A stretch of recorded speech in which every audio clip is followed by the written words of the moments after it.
Hello guys, and welcome back to a brand new video. In this video, I'm going to teach you how to create a content idea workflow. The goal is simple. Every morning, I want to receive content idea from my AI. Every week, I want to receive content analysis on my social media channel. Now, I'm going to tell you what makes this workflow different, and that is the MCP client, because this AI is not just giving us idea out of the blue. The AI is looking at our social media channel, what we post, how we post, and all of that before the AI gives us a content idea. How do we set this up? There are some things we are going to need in this setup. First, we are going to need n8n. n8n is where we are going to build all of these things, right? It's where we are going to add things together. And then we are going to need buffer or any social media management platform out there that allow you connect their MCP to your AI. For me, I'm using Buffer, right? Because Buffer is free and their free plan is very generous. Then we are going to need the LLM. You can use any LLM of your choice. I'm using DeepSeek because DeepSeek is quite cheap. There are many free LLM out there that you can use. Just connect your operator. If you want me to teach you how to connect operator for you to get free LLM, let me know in the comment section. The next you are going to need is your search tool. I'm using Sapia API from Google that will allow the AI search the internet because there are some content idea that need the AI to get recent information. Then you are going to need your Google Sheet or your Notion or any simple database out there that you can save this content to. And then you need either Gmail or Telegram to send the content idea to you. You can also use Slack or any platform at all. You can use Slack, you can use WhatsApp. Whatever platform you want to use for you to be able to receive the content idea. Now let's walk through this content idea node by node. In principle, the content idea is very simple and there's no need to complicate a workflow that you can streamline. The first thing that I have here is the schedule trigger. The schedule trigger is what starts the workflow. For this automation, the workflow starts exactly 10 a.m. every single day. That's why you see the interval, the trigger interval is days. Days between trigger is 1. Trigger at hour is 10 a.m. Every 10 a.m. I'm going to receive a content idea from the AI. Now, we don't need to add any node.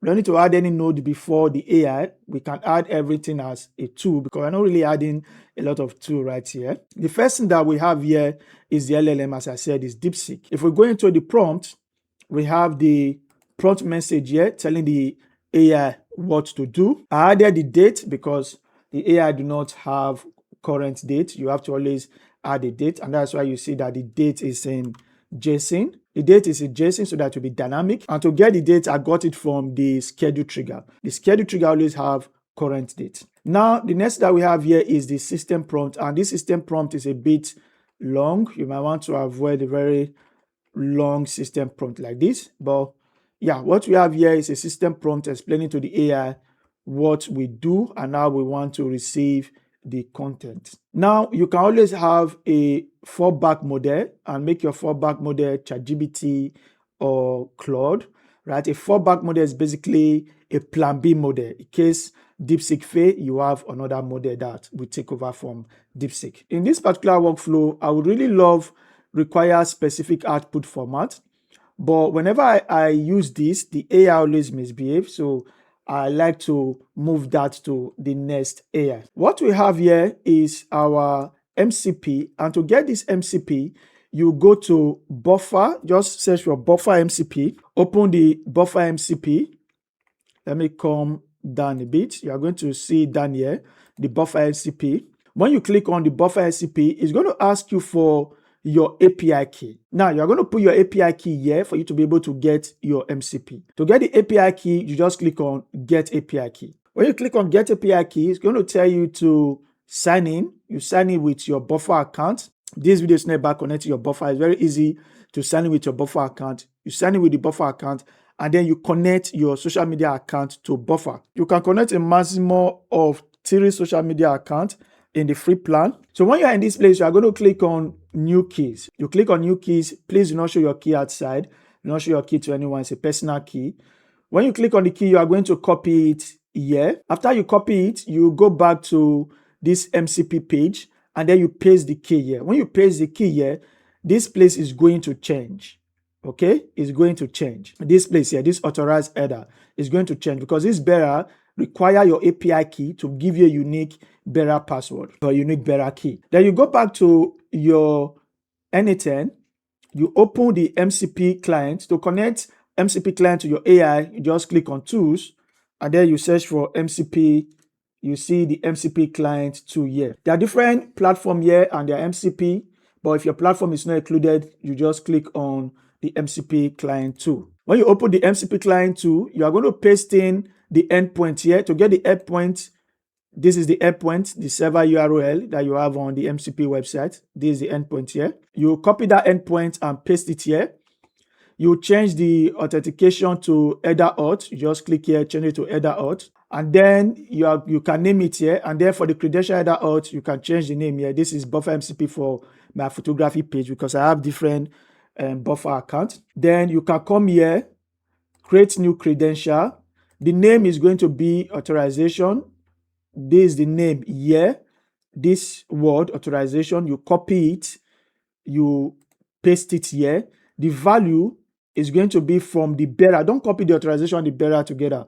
It's going to be from this bearer. So if I copy this, the top part or the first part is going to be authorization. The other part is going to be the bearer and the password. So when you do that, your social media is going to be connected to your AI. Your AI will have access to the content you have posted and your views and all of that and some things about your social media. But I noticed that it does not return followers gain. I don't know if it returns total followers, but I noticed that it does not return follower gain. Maybe they will change that over time. All right, the next thing that we have here is your Sepia API. The Sepia API is what allows your AI to be able to search the internet. To get this, all you have to do is to go to Sepia API or SAP. Sorry if I'm saying Sepia. I think the pronunciation is SAP. SAP API. You go to sapapi.com. You register or you sign in if you have an account. When you sign into the account, you are going to create your API key.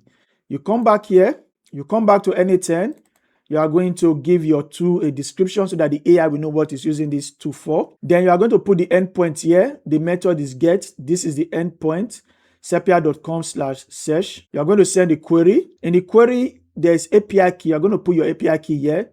The engine is Google. For the Q, you are going to let the model decide that. The GL is US. You can change that depending on where you are. The language is English. All right.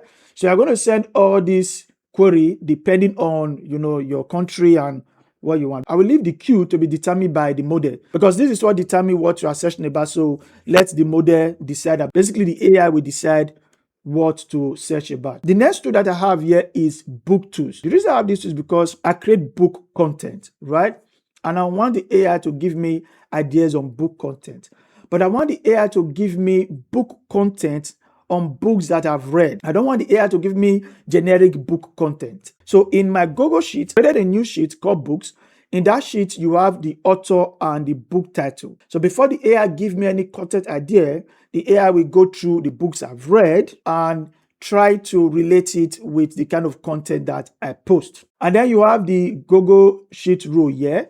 Before the AI gives me any content idea, the AI go through the Google Sheet to make sure that it has not given me a similar idea before. AI will check if the content is about to give me is a content I've discussed before. If I've discussed that content before, the AI will give me another content. So it's very important that you have a database that you store this content idea so that your AI do not repeat content idea. So the first thing that the AI does is to go through the MCP. While we have given the AI our kind of content, I still want the AI to understand the kind of content that I post.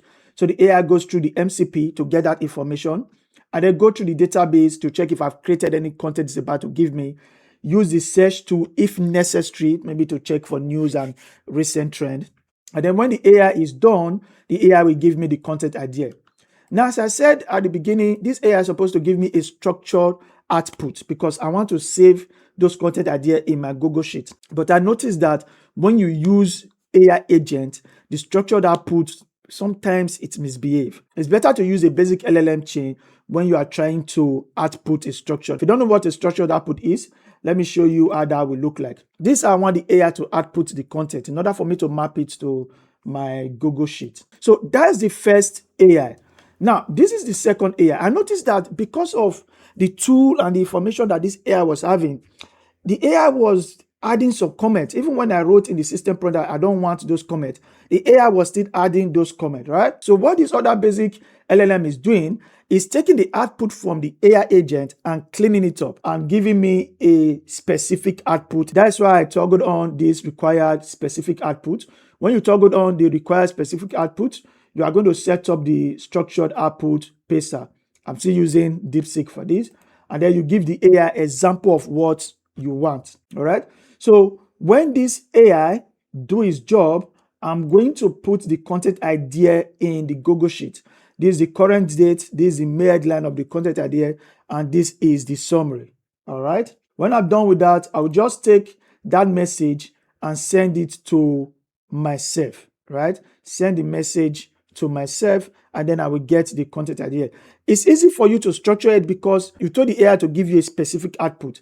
If this AI was giving me a plain text, I might need a code node to separate the subject from the body. Because the AI is giving me a specific output, I'm able to map the subject and the message. So to set up your Google account is very simple. If you are using the official n8n cloud, you just sign in. If you are self-hosting, you create new credential, go to your Google Cloud, copy the client ID and the client secret. If you want me to make a video on this, let me know in the comment section. It's very simple and very easy to do. All right, so this is the first content idea or the first workflow. Now let's go to the second workflow. Let me walk you through what this workflow is doing. This second workflow is very similar to the first workflow, but the second workflow is a weekly workflow. Every week, I want the AI to go through my content, the content that I post, and give me analysis and recommend what I should do. So every week, the AI is going to give me 3 commitments. Let me open my Gmail to show you how that is going to look like. This is the commitment for the week. It said I should publish 5 Instagram posts to meet my 5 weekly goal. I set a weekly goal of 5 videos. And then I should publish 3 TikTok videos. The last one, I should publish 1 photo news. So this is the commitment. And this particular commitment is coming from this AI. This AI every week goes through the channel and give me those recommendations. The next week, I want the AI to look at the previous recommendation and check if I actually carried out those recommendations. That is why you have this Google Sheet here, right? If the AI gives me the recommendation, I map it into this Google Sheet that you have here. If I open this Google Sheet, you see dates and accountability score. The accountability score is what keeps track of the progress if I actually carried out the commitment or not. So if I carried out the commitment, the AI is going to put it there, all right? In this Google Sheet node, the AI is basically looking at the analysis of last week, the commitment that it gave to me, if I carried out those commitments or not. And then the AI will use that to write the commitment for the current week. If you want your AI to be able to scrape the net, to be able to have recent data on TikTok, on Instagram, what you can do is to add the Apify tool to the AI. So you go to Apify, this particular website, go to Apify and sign up. When you sign up to Apify, you can purchase different actors, right? It's called actors in Apify, but you also have free credit. And if you carry out all these tasks, you get more credit. You have $5 credit here. If I go to the dashboard, here you have Instagram profile scraper, Instagram hashtag scraper. So if you want your AI to have all this information, you can use this particular platform. Now, for you to use this, I'm just going to go through it quickly. You can add it as an MCP tool. If I search for Apify, you see it here, the Apify MCP client. You can also send HTTP request to the Apify platform for you to get recent data. So there are so many things you can do with Apify. You have the Instagram mention scraper, if that is something that you need in your workflow. You have Google Trends scraper. There are so many things you can do here. If you want me to make a video on Apify, let me know in the comment section. So let's recap everything we have said so far. The first workflow that we have here is a daily workflow. The AI look at our social media posts, give us content idea, check the content idea we have carried out before, and then the second AI clean up the content idea output in a structured output space. We add that in our database and we receive the content idea every morning. If you find this video helpful, don't forget to like this video and follow this channel. The other videos that you want me to discuss, let me know in the comment section. Thank you very much.